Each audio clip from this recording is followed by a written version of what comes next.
Previously on South Park. Hey y'all, this is Trey Parker. This is Matt Stone. And we're here to do commentary and talk about our own stuff.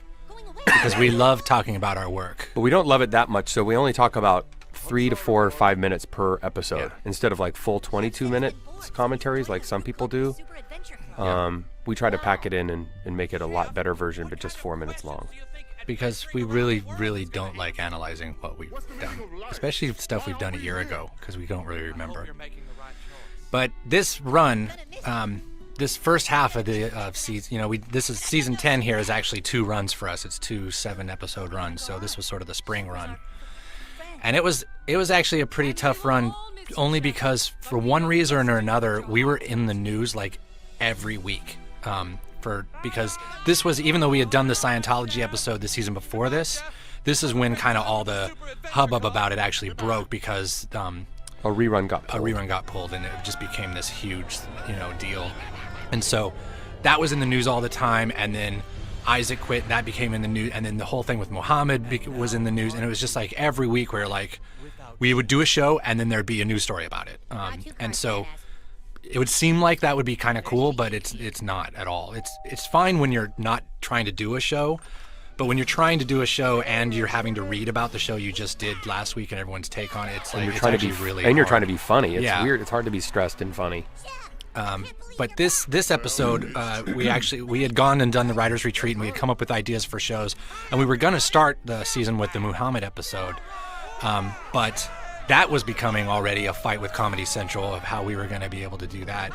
And so then what happened was, about a week before this episode, we got the news of Isaac's press release to the press, where Isaac had quit, and we understood that, and we actually all left on really good terms. And he was like, I'm a Scientologist and I want you to pull that episode. And we were like, well, no, we're not going to do that because we don't do that. And then he said, his lawyer said he's resigning. And we're like, okay, you know what? We understand. We knew that was a risk when we did it, but we had to do it. And so, it's been great. And see you, love you. And then out of the blue, sort of when all the Scientology stuff broke with them pulling the episode, the rerun, there suddenly was this press release of Isaac saying that we were bigots and that's why he quit. And it was just so ridiculous. And so we still don't even really think it was written by Isaac, but anyway, we're like, all right, well, game on. And we just decided to basically respond to that whole thing and Chef's character and go basically do another dig at Scientology, which we wouldn't have even done except that they basically egged us on. So and our basic attitude about, and we kind of had, it kind of felt like we had to do it because we had to answer where Chef was, but we didn't have Isaac to do his voice anymore, so we couldn't even do the classic send him off episode. But our basic attitude about the whole thing was in the end of the show, where basically the boys say, we don't blame Chef for all this stuff, we blame this silly little club that scrambled his brains. No. And that's basically the way we feel about Isaac and Scientology. Yeah. It's a silly little club that scrambles people's brains. And then, peppered in there was the very childish take of just like, let's just take his dialogue and make him say stuff he'd never want to say. So that's really where the whole idea for the show, but then it made sense. It's like, yeah, we'll do that, and then we'll say who's making him do that. It's this weird group he belongs to now, and it's childish, but it makes good sense of like some bigger presence putting words in your mouth and making you say stuff that isn't what you said. And, but it really is kind of like, this season can definitely be, and we learned a lot from this season, and it actually changed the season we just finished, which was the first part of season 11. Where we started becoming super self-aware in this season, and it was partly our fault, but it was partly also just because we had no choice. I mean, we were really like top news every single week, whether it was for Scientology or the Muhammad thing, or the Bloody Mary episode. And because we can do an episode in a week, we were like, okay, well, we can respond to that. Let's respond to that. And we were responding to things in the news the week later in our animated show, and on the one hand, that was super cool, and it made it even more fascinating. But on the other hand, we kind of had to take a step back, especially at the beginning of the season. We're like, all right, let's just be funny again, and like not worry about responding to everything that people are saying about us. And so I think it made for some really cool. I think actually this episode's really good, and I think the Muhammad episode is really good. But we were definitely starting to be a little bit too self-aware. Now we're not aware of ourselves at all. Yep. Now we try to not be aware of anything. So let's move on to the next episode. Did Chef ever touch any of you here? So the whole idea for this show came about from, at the writer's retreat, we came up with the idea of like, yeah, cars can be bad because they cause smog, but hybrid cars cause smog, and that's way worse. And, and it really was true because, especially here in LA, it's like, I mean, there really still is, but there was just this time where it was like people that drove hybrid cars just went around, and most people in LA drive hybrid cars and then they go and get private jets to go wherever they need to go and burn more fuel than the average person in an SUV will in a year. But then they drive around in their hybrid going, yeah, I'm doing something for the, and they talk with their eyes closed. We were at a dinner with some really high, like one of the, like we don't go to these dinners very often. It's like one of the only dinners we've gone to where it's like really high level Hollywood people, like high level execs, studio heads and stuff at this dinner.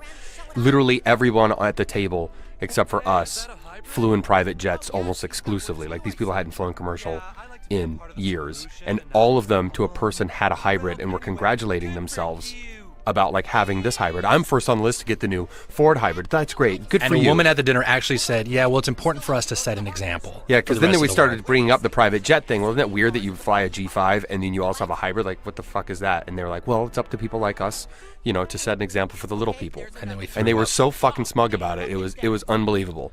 And the other thing that's interesting is that in researching this episode, we found out that part of the reasons why I think it was a Honda hybrid, where the hybrids where they try to make it look like the regular version of the car don't sell as well as like the Prius or something that looks different, in the way that people who have hybrids really want other people to know that it's a hybrid. Yeah.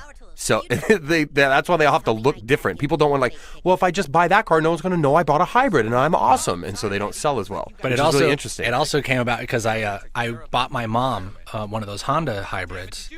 And just because, it's my mom it doesn't have to pay as much for gas. That makes sense for her. So I bought her a hybrid, and she told me that and it still happened. She said that the first day she was driving around in that car, people were pulling up next to her and giving her a thumbs up and going, good for you, in their hybrids. And I was like, you gotta be fucking kidding me. And she's like, no, that's what they do. And so, it's like, yeah, good for you. Her son, I bought her that, and I own 2 SUVs, whatever. It's just, it doesn't need, but then that's why we put that in this show. It's like the whole idea of like environmental stuff and hybrids or whatever it is, fair trade coffee and stuff is so much about people feeling good about themselves buying it. It's like, well, now I feel a lot better about buying this thing because this is actually blah, blah, blah, which I guess is all right. I mean, if it does good, but it's just fine as long as you're not saying it with your eyes closed. Yeah, and as long as you're not a fucking dick about it. Because it really, that's what the brought eyes us to closed thing is when someone says something with their eyes closed and goes, well, I just like to do something good for the earth with their eyes closed, something's fucking wrong. Yeah. And that basically is 90% of San Francisco. I mean, when we were coming up with, smug and the whole idea of what would be the smuggiest city in the country, there was no doubt what it would be. It'd be San Francisco, because they really believe they know what's best and that everyone else is just kind of retarded. And people right now in San Francisco are sitting there listening to this going, but we do, with their eyes closed, saying, no, we don't think we're better. We just think, we lead the way a little bit. And you're saying it with your eyes closed, and fuck you. And then, remember, this was right, and then we would work the George Clooney speech in this. George Clooney at the Oscars said something like, well, we're the most progressive people. We're always ahead of the curve anyway. Like we gave this black actor I think best. I don't actually remember the particular, but he said something. It was very like, get up in front of Hollywood and say, but we're pretty awesome here in Hollywood. It was the smuggiest thing we'd ever heard in our life. It was so self-congratulatory. He just had a huge hand patting himself on Hollywood on the back, and so we made that into like the big thing that's going to create the perfect storm of smug, a perfect smug storm. The other thing that's funny about this episode is when Ike is tripping balls. That was pretty He's tripping balls right now. We just got a little kid to say, I'm totally tripping balls. And it's so funny the way he says it. It sounds like he's tripping balls. It sounds like he's tripping balls. All right, let's move on. Hey, Eric, where's Kyle? So this is our big Muhammad episode, big 2-parter. And as we were making the show, the argument was still going on with Comedy Central. We were still saying, well, can we show Muhammad this way? Can we show him that way? Can we show a guy that says, I'm Muhammad, and then we say he's not, and all of this stuff. And even as we made this whole first part, we still were in the argument, and that's why we decided to make it a 2-parter, because we're like, well, they're still not letting us show Muhammad, so let's make it a 2-parter, and we'll argue about it for another week. Let's see if they'll let us at the end of that. Yeah. But what's funny is, of course, this has become more notorious, not for Muhammad and that whole thing, but because this is the episode where we rip on Family Guy. And so that's what most people want to talk to us about, going, do you really not like Family Guy, or are you? And I just want to say for the record right now, like, we've seen Family Guy. We do hate it. We do hate Family Guy. And it's just a person, and we totally understand that people love it, and that's why we put it in the show. We understand that it speaks to some people, and it's like it can just be a simple laugh, and that's great. And we certainly don't think it should be taken off the air or anything like that. We just don't respect it in terms of writing. That's probably the best way to put it. That's a good way to put it, yeah. Yeah, that's a good way to put it. Because, there's basically, there's one thing we always try to avoid in South Park is gags. We hate gags. And so whenever we're bringing in new writers, we always know the gaggy writers, right? Which are the ones that no matter what you're talking about and how deep of an issue or whatever character arc or whatever it is, they're just throwing out a gag. And it's just like, yeah, and then he says this. And it's like, that has nothing to do with what we're talking about. That has nothing to do with that character. You're just throwing out a gag randomly. And it seems like Family Guy is basically just gags. I think what makes me disappointed about Family Guy is I think it could be an amazing show. I think you can tell they're smart people working on it. But I think they've just kind of gone for... I don't think they work hard enough. Yeah, they need to work harder. What's funny about this show, too, is that, after we felt very passionate about the Muhammad cartoon issue and controversy, in that it was so strange to watch a new taboo being basically formed, and that taboo being formed by people getting threatened by violence if they were to put Muhammad in their cartoon. And so we did this, we did this whole episode and everything, and then we'd go and we talked on a couple panels over the summer, and everyone wanted to talk about Tom Cruise. It was like so disappointing, you know what I mean? It was like that is like the Muhammad controversy and the cartoon wars was so interesting, and everyone just wants to say, you guys gonna do something more with Tom Cruise? You gonna make him gay? It's like, God damn it. Let's go on to the next one. We'll talk more about this. Then we'll know we're not dead. Previously on South Park. So this was obviously a homage to ourselves, what we did with the Terrence and Phillip, our first season when we did another two-parter, and we came back and did a Terrence and Phillip episode instead, and people were really pissed off. And so we thought we'd just make people think that for a minute. But we also, we had come up with the whole Terrence and Phillip idea with Muhammad, just because then it was even more, like Muhammad in Terrence and Phillip style is even more ridiculous, because it's just a little guy with a square head going, hey guys, I'm Muhammad. And you're just like, well, no it isn't. And it's like, well, you can't show that. And it's like, come on, it's obviously not Muhammad. But we were going to have the guy come up and say, I'm Muhammad. And then say, no, I'm not. Yes, I am. No, I'm not. But maybe I am. And then give that to Comedy Central and see what they, Right. Well, I guess you kind of can show them, but I really want to see Mystery at the Lazy J Ranch. I love that. Too. Whenever we do a Terrence and Phillip thing, I want to see this whole episode. Yeah. Actually, we should do another Terrence and Phillip soon. Yeah. Because we always want to do one, and then we always think, like, people are going to hate it. We're kind of Terrence and Phillip shy because of what happened, but we still love them. What's that? What else happened in this episode? This is part 2. Well, what happens, a big thing that happens is that Cartman goes and meets Bart Simpson, and we know a lot of people at The Simpsons, and The Simpsons is a show we respect very, very much. But it was pretty great because after this episode aired, actually, no, it was after the first episode aired, so this was the second part, but after the first part aired, we got calls from people at The Simpsons saying thank you, because they actually hate Family Guy more than we do, even though they won't say it. And then we got calls from people that work on King of the Hill saying, they said, quote, you're doing God's work by ripping on Family Guy. And like, because Family Guy is kind of this, it's like the Justin Timberlake thing. It's like when you're a musician and you're doing your stuff and you're working hard and you're trying to do art, and then Justin Timberlake comes along and just rakes in all the cash and everyone thinks he's awesome. You're like, dude, come on, that's not that good. But that's how sort of everyone in this town feels about Family Guy. And again, it is like this childish jealousy too, because it's like, come on, our stuff's cooler. Yeah, but it totally is childish because Family Guy gets like 4 times the ratings of us. So Simpsons people are really upset, but they were so happy about this episode that then, after we had talked to them, we're like, okay, well let's have Bart feel the same way that Cartman feels, and we'll just have Cartman meet Bart, and then we'll put in the King of the Hill staff in there too, just for fun. Yeah. And so it was really like there was this very animation solidarity moment where everyone did come together over hatred for Family Guy. And then the other thing that we actually, after this whole thing, it was in the new, because we put this end on where you finally get to see the animation that Al Qaeda's inflicted upon the world, and it's It's Jesus and George Bush, and shitting on who's which one's shitting on who? I can't even remember. Jesus. Well, it's so badly It's just a animated that you can't shitstorm, even. isn't It's it? just, yeah.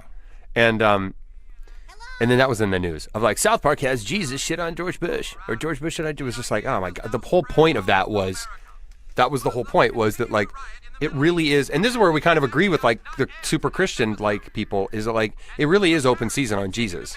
Like you can do whatever you want with Jesus, but because you're scared of them blowing you up, you can't make fun of the Muslims.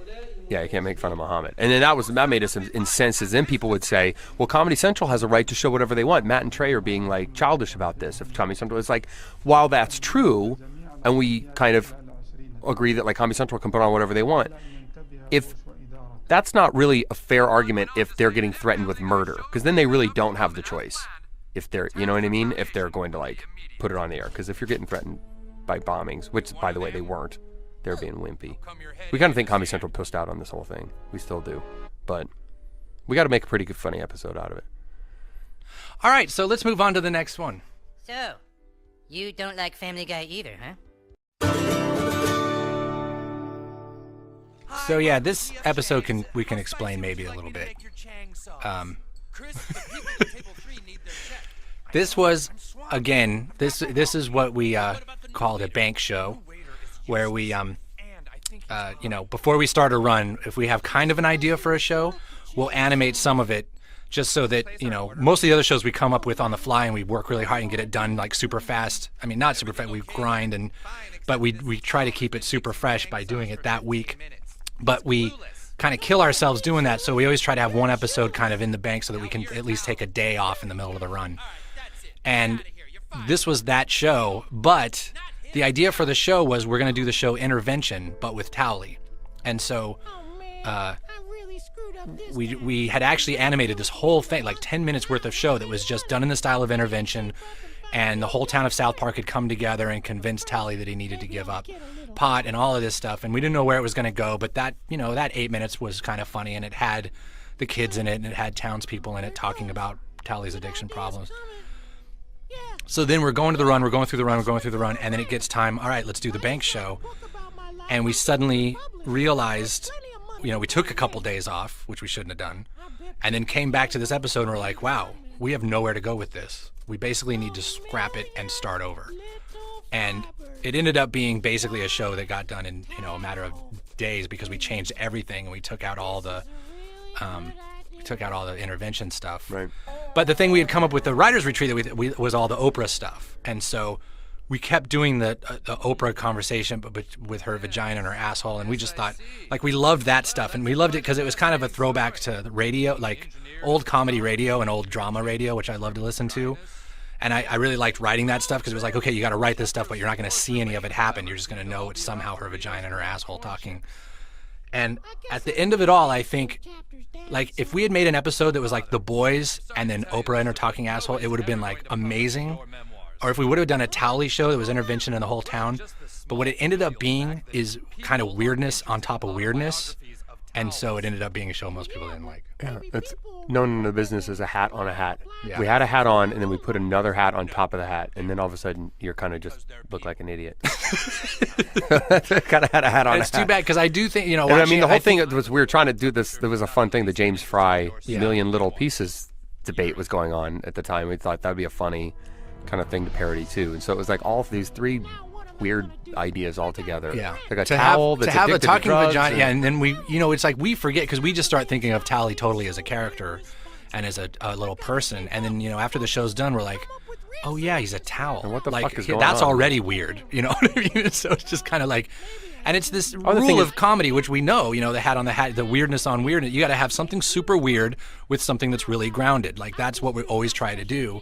And in this one, we just put weirdness on weirdness. And it's too bad because the scenes, I think, with Oprah and her talking vagina and asshole are like, if you just see them by themselves, are really funny. And Geraldo's really funny too, I think. Yeah, Rollo's funny. But then, you try to then put in this whole million little fiber story with it, and it just becomes kind of weird. And so if I had to George Lucas one episode, it would probably be this one, where I would just go back. I would pull it out. I would make 2 episodes out of this, somehow like The Boys with Oprah, and then a Towley story of, go back to the intervention thing. That's what I do. Maybe next season when we have no ideas, We'll just Lucas redo- these. We'll Lucas this one. Lucas eyes. Oh my God. So sometimes it takes a not so good episode to kind of kick your butt in gear and make you realize you can't do this effortlessly and you have to work really super hard. And a lot of times when we do a show that I don't feel was very good, we always end up with some really good. And I think that ManBearPig and the last show of this run, the Dog Whisperer show, are like two of my favorites. I actually, out of all the, even though we had the Big Chef show in this run and we had Cartoon Wars and that whole thing, actually this ManBearPig is like my favorite show. So I don't know why. It's just so silly. It's just so goofy, and I think that's part of why too. It just, even though it is on the down below, it is about an issue about Gore and his whole movie and everything. We don't really touch on that a whole lot. It's just really more just like the kids just going into the cave and getting stuck, and just their little survival story. And Cartman with the treasure is just like, that's the kind of South Park I really love, is when it's just the boys being boys. And I just love Al Gore's character. He's just like, it's actually a really complex character because it's one of those that like you feel sorry for, but he's also the antagonist, and it's like it's really interesting. I think. We wouldn't want to do ManBearPig for a couple of years. We didn't know what it was. We had the idea of ManBearPig before, and he was half man, half bear pig. We thought that was really funny, and we had that for a long time, but we never really knew if it was a person or was it a thing. Was it imaginary? Was it real? And we finally worked it into the Al Gore thing. Because this is when Inconvenient Truth was coming out. Yeah, it was right after it had come out. Oh. And yeah, I think it was like the week after it had come out. And just like I thought it was pretty much dead on this how Al Gore is in this show and how he really is. By the way, that is bullshit that won for best documentary. That's it's my ridiculous. Thing. I didn't even see it. It doesn't matter if it's a good movie or not. It's not a fucking documentary. It's a PowerPoint presentation. It's just like, no, that's not what a documentary is. It's not like a big infomercial about what you believe. It's supposed to be like a fucking movie about the human condition or whatever you want to say. Like, there's like a lot of different little, definitions of it, but not a PowerPoint presentation. But of course, they won for best song. Yeah, that's the fucking too, biggest bunch of bullshit. A Melissa Etheridge song in a PowerPoint presentation. That wins for best song. Fuck you. God damn it. All right, that's enough of that. All right, check it out. So this is one of my favorites of this whole season. I was a big fan of the Dog Whisperer show, and I read Cesar Millan's book, and I just thought it was a great. That's one of the few shows on television that can make me cry, like watching people with a problem dog, and then Cesar just comes in and just kicks ass, and then all of a sudden the dog's super awesome, and the family's happy and the dog's happy, and I just start tearing up. But there was plenty of times when I'd be watching the show, I'd be watching Dog Whisperer and saying, "Wow, I bet that would probably work on Cartman, what he's doing," and so that became the basis for the show. And also the nanny shows. Right. It was the combination of the nanny 911 shows. How would the nannies do with someone like Cartman? The idea that he would eat them alive. Yeah. And I really do believe, and a lot of people have come up to us, actually, a lot of people have come up to me saying that, they have kids, and they've, since the South Park thing, they've tried the Dog Whisperer methods on their children, and it totally works. Which we knew. I mean, we totally went into that thinking, wow, that would work on a kid, because it really is sort of the same thing as like when you watch the nanny shows. It's like they're basically saying the same thing. Like, you've got to assert yourself, you've got to be dominant, you can't let them be dominant over you. That's, even though they're not speaking in dog terms like that, that really is sort of what they're saying. Whereas so many parents in America, especially out here in LA, we come across so many parents that just, they want their kids to be their best friends, and they basically had kids so that they could have friends, and be like, me and my kids we're awesome friends, and whenever, especially like when I was dating, and you're this right here, wait, this scene right here, sorry, this is from somebody in LA. We're at her house, and her kid fucking threw the spaghetti on the ground, started skating, and put the thing on her, and she was like, and the mom was like, "That's great." Yeah, it's like, smack him. But when I was dating, there were actually chicks, and you always knew when you'd meet a girl that'd be like, well, my mom's my best friend, she always has been. You're like, okay, you're fucked up, and you would know immediately. And yes, soon you'd find out in the next week that they're just super psychologically messed up, because they grew up with parents that were like, we're friends, we're not, I'm not an authority figure over you, I want to listen to you and be your friend. And it's just like, that always makes for basically an Eric Cartman in one way or the other. I think this is definitely my favorite run of this show of this run because it's very TV now. it's like a smaller, more intimate story, but much more intense with Cartman, and it gets to the point. I think the end is great with the altered states thing, and Yeah. like, It's you really know, great because it is a finally, it's kind of like, why is Cartman the way he is? And it's Right, you like, find it's that out. simple answer of he's got a mom who wants him to be his best friend and won't smack him around if he and in the end, Cartman. There's this moment when Cartman is fixed. Basically, he's become a good kid, and all it takes is one, pulling one brick out of the wall, and the whole thing comes crumbling down the end. I really like the end of the show. Plus, it's just funny. So that was it for this part of the run. Let's go on to the next season, the fall season. To do is make your bed. So this episode we actually had the idea for a long time ago.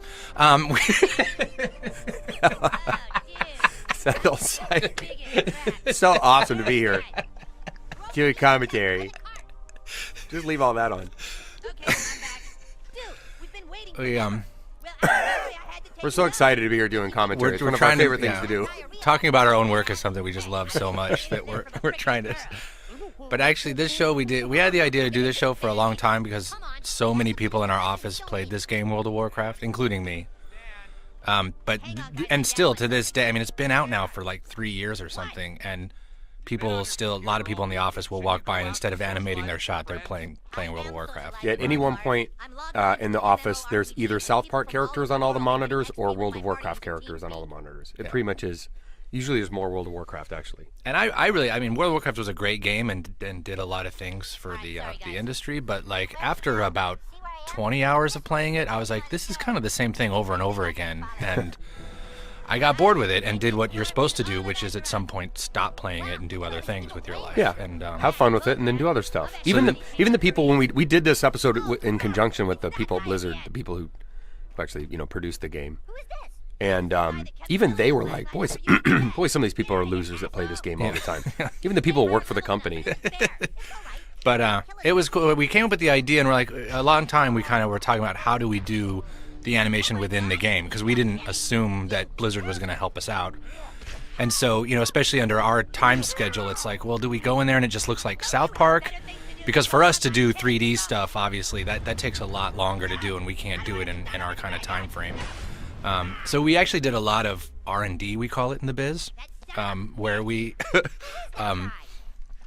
tried it with different ways of animating the game, and then finally we came up with the idea of like, let's just ask Blizzard if they'll give us their characters, and we can put lip sync on them, and then we can. Actually, it was pretty cool because the way that our show works, the software, all of our animators were able to animate, just import their characters from the game, and then animate them. And then a lot of the show is actually we just had a round table full of people from Blizzard and people from our office playing the game, and then capturing it on sitting video. there directing. It was kind of like directing a live action shoot. You're just sitting there going, okay, everyone run over here, and they would just all do it within the game, and we'd capture that and put it in the show, and that really that helped us animate it in time. Having to animate all those individually would have taken forever, but just doing it within the game, which most of the times when you see the fighting, that's all actual game being played. And obviously when people are talking within the game and emoting, that's animation. Yeah. But it was a cool kind of crossover. It was I'd say the people from Blizzard too were on board from the first. We thought there's no way they're ever going to want to do this, because we have fun with World of Warcraft. We are kind of saying that there are some losers that play it too much and stuff. We didn't know if they wanted to be a part of it, and they were on board like immediately and sent like really great people over that helped us. It's actually totally it was pretty amazing how cool they were about it. Yeah, but it was funny. We had like every show, we hadn't really written the whole show when we started it, and so we were just messing around. And what the Blizzard people did was basically they had to start their own game, start their own server, so that the people in the office and them could all get on it and do what we needed to do for the show. And at one point while we were doing that, this random character just showed up and started running around trying to kill people. And we're like, who is that? And they said, we don't know. It's just someone logged in from somewhere in the world who had found this server and was now trying to screw up our shoot. And it was so perfect. It was so exactly what the show was about. And then at one point, one of the Blizzard people says, I'm going to kill him. And it done this big, super high-tech thing where he walked over and touched the guy and he died. And the other Blizzard people were like, dude, you can't do that. Like, you can't kill other players like that. It's not cool. And like this big ethical thing about how they, because they are high up on the Blizzard chain, they're not allowed to go in and serve. Right, they have like a death touch. They they know the secret hack to go like death touch anybody, but when you use death touch is highly controversial. Yeah, of like when that's okay to do. It's and when so it's fascinating to watch the whole thing, and so a lot of the banter in the show came out of that too. I would love to have death touch and just go around and kill some people in World of Warcraft. That's enough about that, probably. That's enough about World of Warcraft. Warcraft. Next episode. Some giant butthole keeps logging onto Warcraft and killing all our characters. So this episode is our, it's called The Mystery of the Urinal Deuce. And it's a little bit about 9/11 and a lot about a urinal deuce.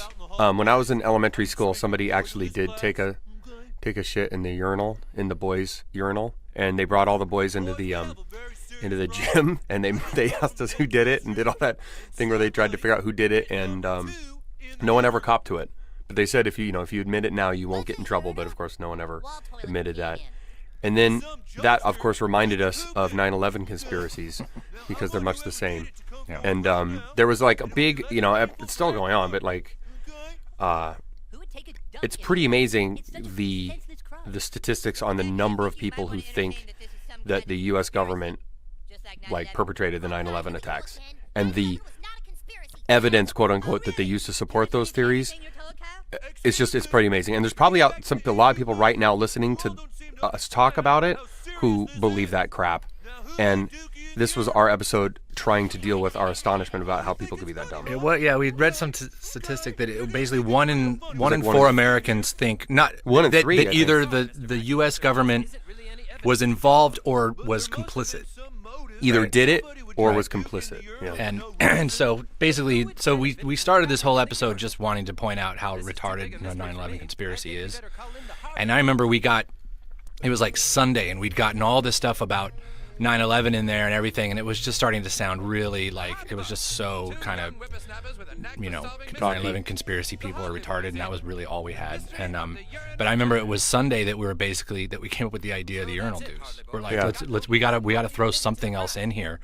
And until then, it was actually just the Hardley Boys trying to solve the mystery of the World Trade Center, which we thought was really funny. But we added this scene. I remember it was just because we said, well, let's just add a real simple scene to the beginning of it so it's not just immediately about 9/11. And so we added this scene with Mackie coming in, being all pissed off about the deuce in the urinal. And we thought it was how pissed off he was so funny that it was just one of those things that, a lot of times we do on a Sunday. We just grabbed onto that.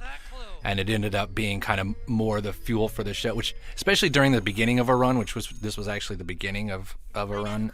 This was the second show. And we're always, thinking a little too much at that point, and so we just sort of brought it all back down to a deuce in the urinal, and it helped it out a lot. There was also, when we were doing this episode, I remember there was a debate on the radio when I was driving to work one day between the guys who produced Loose Change, which is still the big 9/11 conspiracy movie, and the editors of Popular Mechanics, I think, who were 9/11 conspiracy debunkers, and it was on public radio, and it was so telling because like the public, the Popular Mechanics guys were like these kind of measured engineers. Just on the radio, you could hear they were like, "Well, here's the thing, and here's where this is, and here's here's our where we found out this, and here's who we interviewed for this." And the Loose Change guys were like, "Really? Well, did you know?" And they sounded like crazy people just on the radio. If you didn't know anything about anything, you'd be like, "Those people are crazy. Those people are sane." And it was actually played the week that we were doing this episode, so it was. I think we started out wanting to make a slam dunk case, but then we kind of realized that you can't argue with like retarded logic like that, so we kind of just made this funny. Weird At the end of the show, we were kind of bummed because we're like, because again, there are even people in this office that were like, well, the government did, Well, did you know the boiler? This? Yeah. Did you know that gasoline can't get hot enough to melt steel? Well, I know the melting point of steel. Oh, you do. And so I mean, there were even those people. And as the show's going on, we just saw that they were just like, yeah, see, you're proving our point. And it was just like we realized, all right, you know what? No matter what we say in the show, the people that think it's a conspiracy are still going to think it's a conspiracy. And so let's just make it about a turd in the urinal because it's just funnier. Yeah. Why people believe conspiracies is actually really interesting, but not as immediately funny. Yeah. So, but we thought Speaking a turd of not was funny, let's move on to the next one. How did we not see it before? So interesting thing about this show, and a way, an insight into sort of how the whole thing works here at South Park, is the idea of Cartman being Dog the Bounty Hunter was actually in the show before. It was actually in Mystery of the Urinal Deuce. And that whole show, the 9/11 conspiracy show, was Kyle at one point when he was blamed for 9/11, he went on the run, and then Cartman dressed up as Dog the Bounty Hunter and went after him, and that's where that whole thing was going. But then that's just what it didn't feel like was working in that show, and which is why on Sunday we pulled out all the Cartman being dog stuff and we put in all the crap in the urinal stuff. But we knew that we all liked the Cartman stuff, and we had animated the stuff like the title sequence of him becoming dog and stuff like that. And so as it came time to do a new show, and actually this show we hadn't come up with at all before, this was a very last minute idea. We're like, well, that Cartman being dog stuff was really funny that we pulled out of the 9/11 shows. There's some other way we can use him. And so then we came up with the idea of the teacher having sex with a student. Yeah, the Mary Kay Letourneau story, but done to the extreme. Which is kind of funny because it's one of those things where, like, the younger you make Ike, the younger the boy is in that, or the one being basically molested, is actually funny. Whereas, like, if it was a teenage boy, probably I don't know if it'd be so funny. No. But I remember there's this big. When we did this show, I'd still never seen Dog, and Trey or Kyle brought in the this intro sequence. But after we had done this intro sequence here, and I was blown away. I was like, wow, that is really their intro sequence. That is their song. I remember having this big, because it was Kyle and I that had watched a lot of Dog, and we were having this big, just ridiculous conversation about, like, well, he has to be given Cartman has to be given the authority. He can't just be doing this on his own. And it just went on and on and on. And then finally, it wasn't until halfway into writing the show that the idea of making him a hall monitor came about. First he was just Dog for no reason. And then we were like, no, it can't be for no reason. He has to be given this authority by someone else, because that was Dog's whole thing, is he's just given this strange authority. Yeah, by obviously the he government. thinks he can do whatever. But then we came up with the idea of hall monitor, then it all kind of fell into place pretty quickly. Yeah. That's really the way people did take the hall monitor and, like, resident advisor and stuff. Yeah. Is you give them a little thing and people turn into Nazis. I found this in the hallway. Apparently your student Yeah. Ike has a crush Is there anything else in this episode? There's really nothing else going. It's a nice episode. It's a good episode. But Here you go. That might be it on this I episode. think that's all we have to say. Go to the next one. I don't tell you how to run your class. Don't tell me how to run my hallway.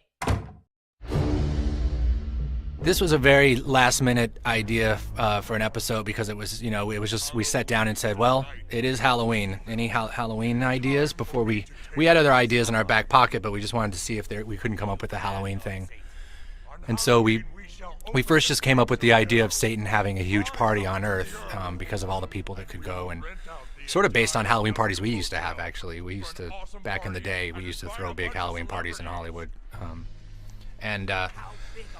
And that was really it. And then we later sort of decided, let's base it on My Super Sweet 16 on MTV, because that is probably the most disgusting foul show ever made.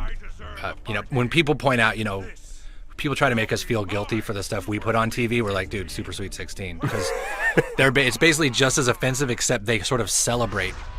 Like, we would be ripping on the people acting like that, and My Super Sweet 16, the girls act that horrible, and they're celebrated for it at the end, teaching all little girls around the country that that's how you should act. It's really amazing. They're just, I can say every single girl that has been on that show, My Super Sweet 16, is evil. Horrible person. It's just that simple. And so for me, this episode really came together when it was later, after we had come up with the boys and Biggie Smalls and Satan's party and everything, with the idea of the Ferrari cake. Yes. I don't know, that's the dumbest thing in the world, and for some reason that made me laugh. Like, the idea that, like, it could be a real cool thing like a Ferrari, or it could be a cake, like it's a party, but then when it's Ferrari cake. I remember at least 10 times during the writers' meeting saying, we're really going to do Ferrari cake. I was like, because people kept saying, okay, yeah, and then that's how it can come back around to the Ferrari cake. And I'm like, you realize you just said it can all come back around to the Ferrari cake. Like, are we really doing this? Yeah.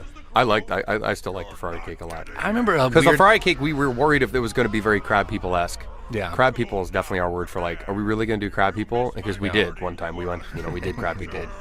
And so that always comes up of like, is this going to feel like crab people? But Ferrari cake, it seemed to transcend for me. Yeah. And I don't know. He gets an accurate. The big thing I don't remember.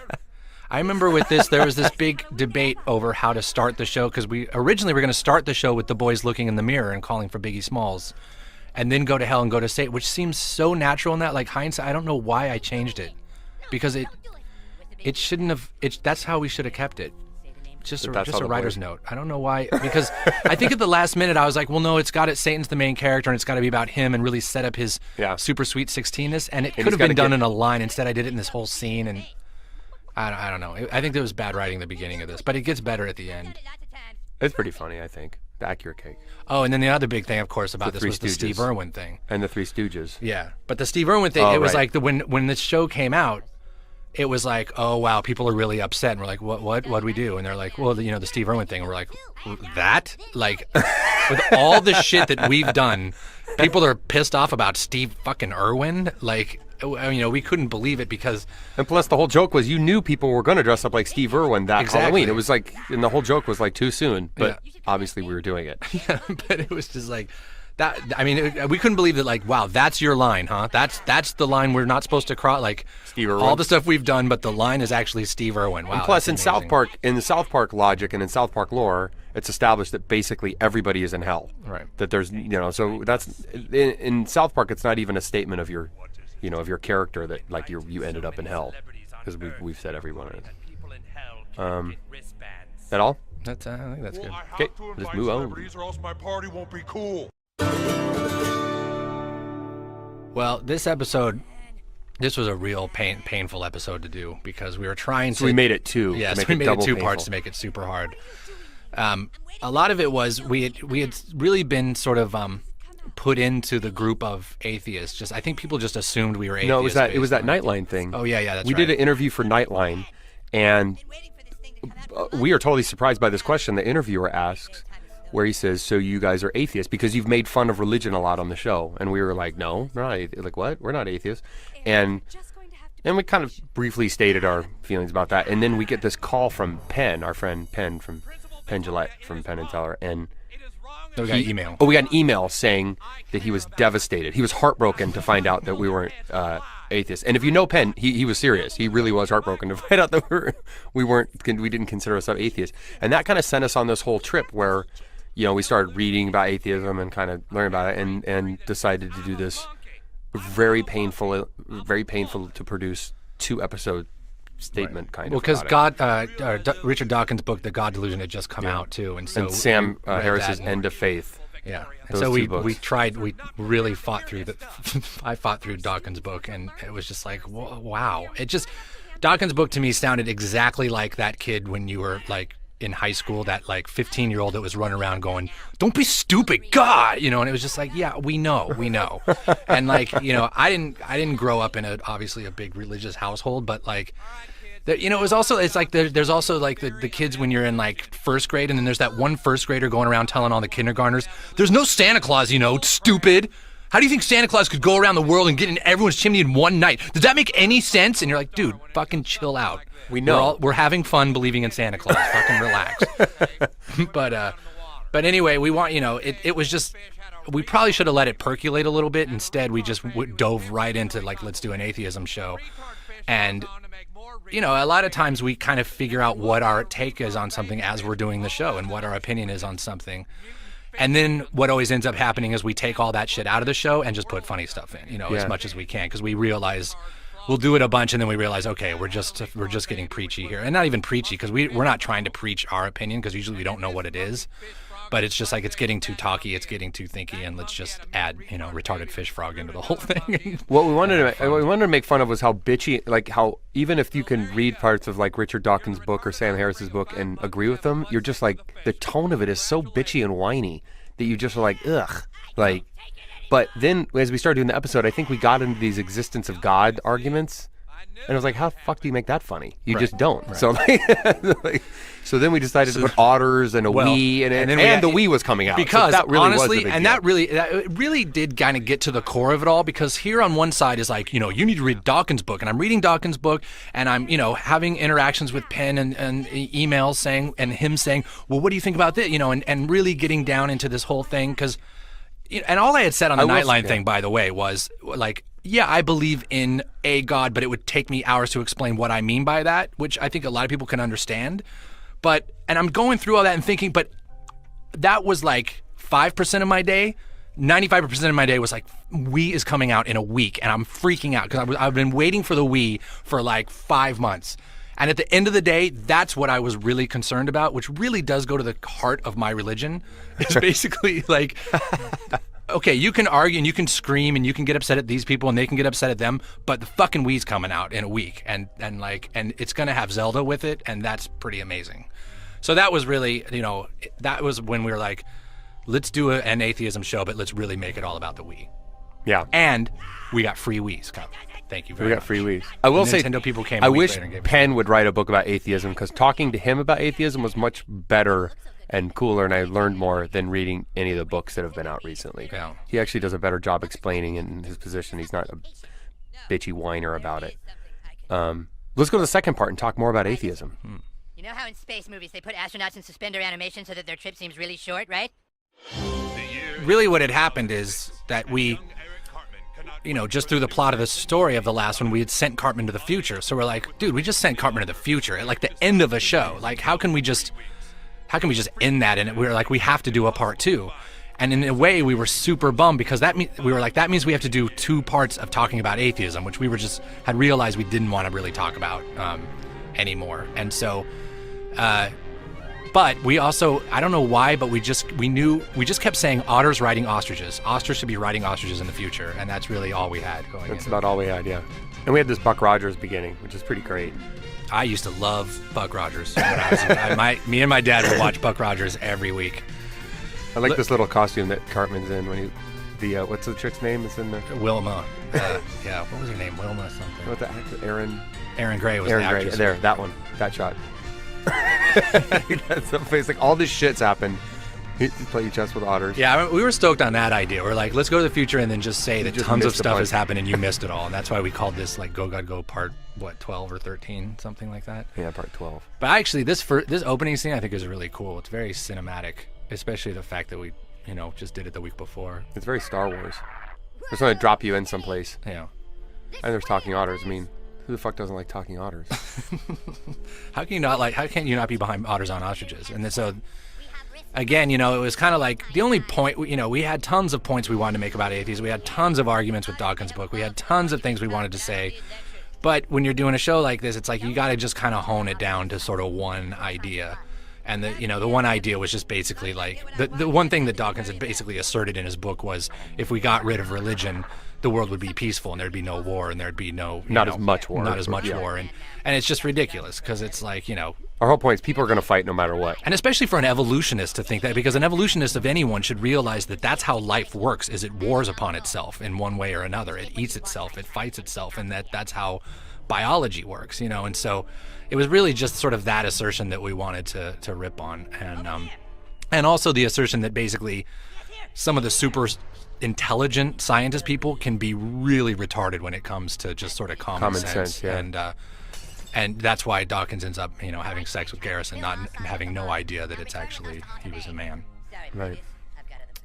Because he can be so smart, Richard Dawkins, but so dumb. It's like so dumb in the way he presents himself. You're like, dude, don't you realize that's only going to make people mad and not that's get any support? His big assertion and Sam Harris's big assertion is that atheists are marginalized in America. That like an atheist can't get elected public office. And you're like, well, the only people if you mention atheism to most Americans, they think about the guy who wanted under God out of the Declaration, the Pledge of Allegiance, and Richard Dawkins and Sam Harris, who are both bitchy whiners. And you're like, well, no wonder you guys can't get elected. Right. You got to think about have some common sense. Yeah, politics isn't about truth. It's about presenting some big smiley face guy. That, So. But I really love in this. I remember we pretty quickly wrote the phone call section where Cartman calls back and is trying to get Oh yeah.